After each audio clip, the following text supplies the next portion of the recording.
Bueno, y ahora sí, un par de segundos para un pequeño respiro. Siento este desfase en el tiempo, por mi culpa. Ahora sí que le toca la siguiente presentación de Sandra, de la generación de 3D-UM, reconstrucción de cubiertas empleando datos LIDAR.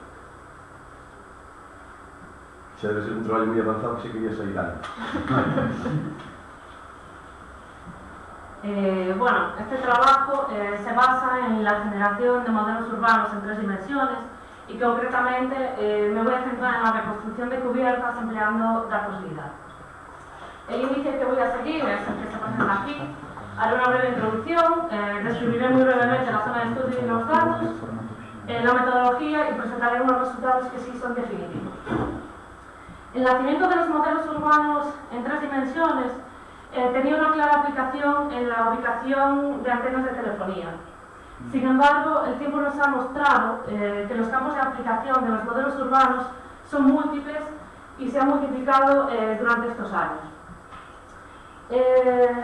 Su desarrollo, su generación se ha visto favorecida tanto por el desarrollo tecnológico como por la evolución en los sensores remotos, como puede ser las imágenes aéreas, satélite o la tecnología LIDAR, aumentando la velocidad, la precisión y la eficiencia de los costes en materia de obtención de datos.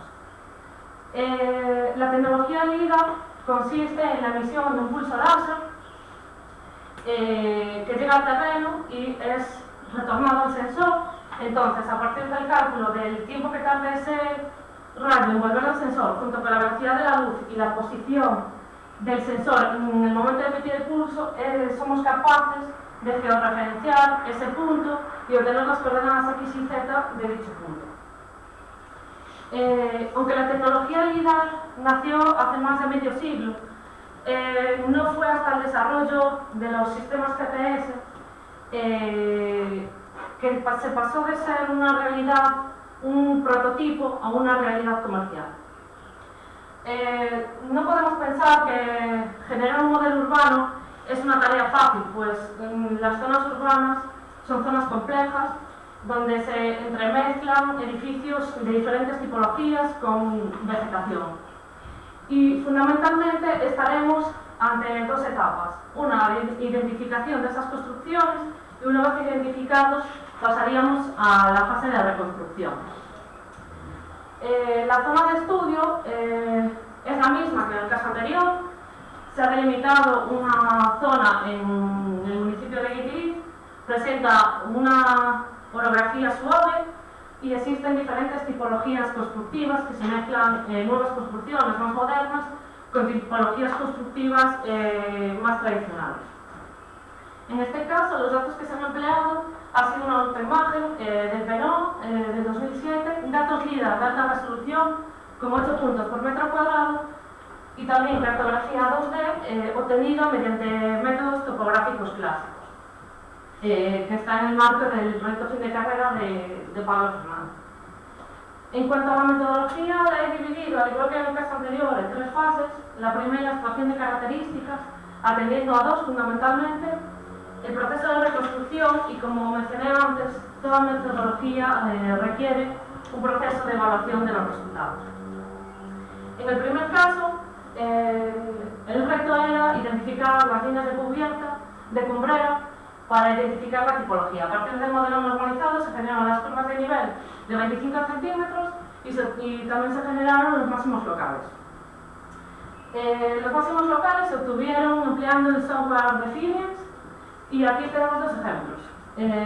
La existencia de un máximo local nos puede indicar que la cubierta es de tipo piramidal, mientras que si los máximos locales se extienden a lo largo de una línea o forman una línea, podremos estar a lo mejor ante una cubierta a 2 aguas.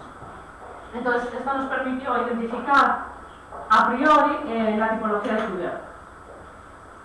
A continuación, se obtuvieron las alturas de las construcciones, que, a diferencia de lo que uno puede pensar, se trata de una tarea compleja, pues no se sabe qué altura asignable al contorno de la construcción, sobre todo en zonas donde la pendiente es elevada.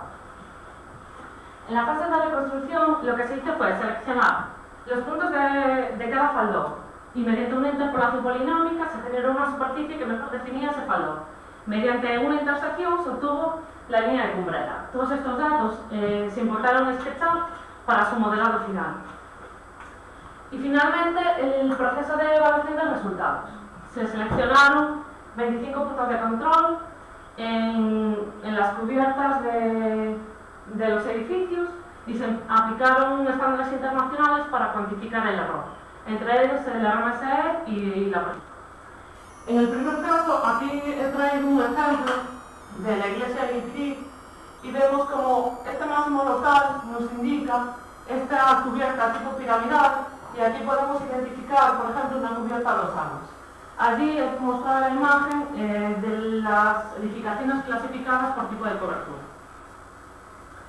Estos son dos ejemplos de una vez generados los planos de las cubiertas, cómo su intersección nos puede dar la línea de Cumbrera. Y aquí en color blanco podemos ver cómo ha sido delineada esa línea de Cumbrera de forma automática con esa intersección de planos.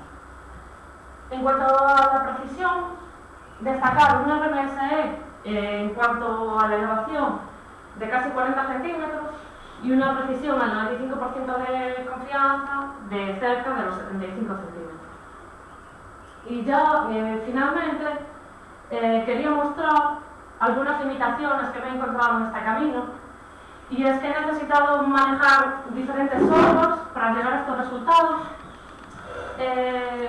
Las zonas urbanas, como dije, son difíciles de modelizar. Extraer las características de los edificios es algo complejo y como un reto de futuro tengo automatizar este proceso. Muchas gracias.